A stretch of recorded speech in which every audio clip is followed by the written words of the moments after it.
Hello everyone, it's Tracy here, back with another video. Today I'm going to be using these foil sheets because I know that the foil trend is pretty hot right now, so I wanted to try these out and use them with sticky embossing powder since I don't have a laminating machine. So there's the Brights and the Vintage, and there's one more, but I just have these two sets. And each come with 10 sheets, and they're only about 4 3/4 by 3.5 inches wide. But that's big enough for my card today, so I chose more of a matte gold color. And I have a piece of craft cardstock that also measures 4 3/4 inches by 3.5.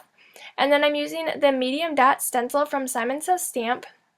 And I'm just going to apply my Versamark ink all over that so that it creates that pattern on my piece of cardstock. You can also use this with a stamp, so like a background stamp, you could ink that up with your Versamark ink. I just like the pattern of this stencil, so I decided to use that. You just want to make sure that the whole thing is completely inked up. So then I went ahead and lifted that up, and then I'm using this sticky embossing powder from Ranger. So when you heat this up, it is still sticky afterwards. It doesn't dry like a normal embossing powder was or would. It's still going to be sticky, so that means that your foil will stick to that. Alright, so I made sure that it was all covered, and then I went ahead and tapped off all the excess. And then I heated that up with my heat tool. You can see that it melts it so that it is still dark and it kind of looks like embossing powder, so you can tell when it is melted. And then I am putting the white side down, so my foil is facing up the colored part. And then I'm just sticking that down, making sure that it is stuck. It doesn't really look like it is, but it does. It looks like it's a little bit loose, but it is sticking down on there. So I'll take my bone folder and rub over the entire gold piece, and this is just pushing that foil so that it sticks to your embossing powder.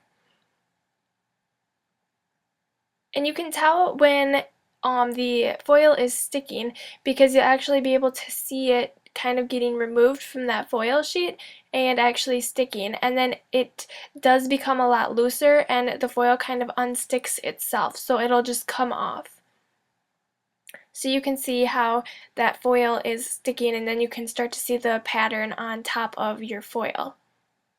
So I just rubbed this completely until all of the dots were covered, and then I went ahead and lifted that off, and it comes off really easily. And then there were some spots where there wasn't quite enough foil, so I'm just taking that and reapplying it and then rubbing over those areas so that more of the foil sticks to it. Now with these sheets, it is a little bit more of a vintage look, so if you want more of the smooth look, you might want to use a laminator, but I think that these were meant to be a little bit more vintage looking, so it's kind of like the gold leafing is what I would kind of compare it to. This is a purple one that I did with a stamped image so that you can kind of compare the two and see what it looks like. And I do like the vintage look on this. You can go back and add different colors and kind of build that too. So there are different options for this type of foil. So then I'm going to take this die cut from Simon Says Stamp, it's called Fresh Daisies, and run this through my Cuttlebug with a piece of white cardstock. I want to keep this card fairly simple just so that the foil part, it kind of shows through. And then I'm going to stamp my sentiment from Paper Smooches on a piece of vellum. This piece of vellum measures 3.5 inches by 1 inch. And I'm going to heat emboss my sentiment on there so that it's really, I don't have to worry about ink smearing or anything like that. So I'm going to go ahead and first go over my piece of vellum with my powder tool just to make sure that there aren't any stray embossing powder pieces that stick. And then I can go ahead and stamp my sentiment that says "You are appreciated." And I love the stamp set. There's so many awesome sentiments that come with it. So I'm going to ink that up really well and then stamp that right in the center of my vellum. And that vellum does measure the same width as the piece with the foil on it. And then I can go ahead and apply my embossing powder. I am using the gold from American Crafts. And I wanted to use the more shiny gold kind of in contrast with the matte gold of the foiled background. And then I went ahead and heat embossed that. So now I can go ahead and assemble my card together. So I'm just applying some adhesive on the back of that with my ATG gun. And I'm going to apply that right to the center of my A2 size card base.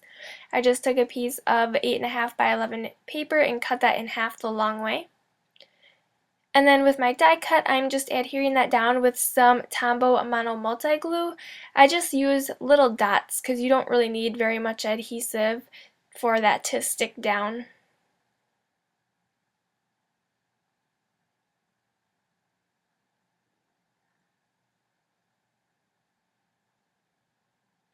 And then I'm going to place that right on the left side of my foiled piece. So to adhere my vellum sentiment down, I am going to use these Cool Tack adhesive squares. And they're kind of like foam adhesive because they do add a little bit dimension, but not nearly as much as regular foam squares. But they are clear, so they work well with vellum. But just to make sure that you can't see them, I am just applying them to the back of the sentiment. That way they're a little bit more hidden and less noticeable. The only thing I really don't like about these is that the backings are extremely hard to take off. They really like to stick, and it usually takes me quite a while to get them off from there.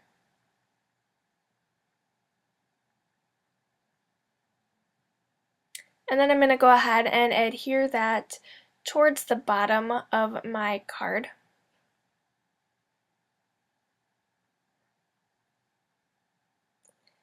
And then I'm going to add a few sequins. These are from Pretty Pink Posh. They are the white ones. I have the 4mm and the 6mm, or the 4mm and 5mm. I can't remember exactly which ones they are. And then I'll adhere those into place with a little bit of Tombow Mono Multi Glue. I just place a little dot onto my cardstock and then press the sequin into it. You can also use glossy accents or the multi-matte medium. And you'll want to keep watching until the end of the video because I do announce the winner of my $20 Simon Says Stamp gift card. And then if there are any supplies that you're interested in, they will be linked down below. So that is my finished foiled card. I wish you could see it in person because these pictures do not nearly do it justice. You can't really tell. You can't see the shimmeriness of the foil. But thank you so much for watching, and don't forget to subscribe and give this video a thumbs up if you enjoyed it. And then the winner of the gift certificate was Monica, who I've already emailed. So I will see you guys next time. Bye!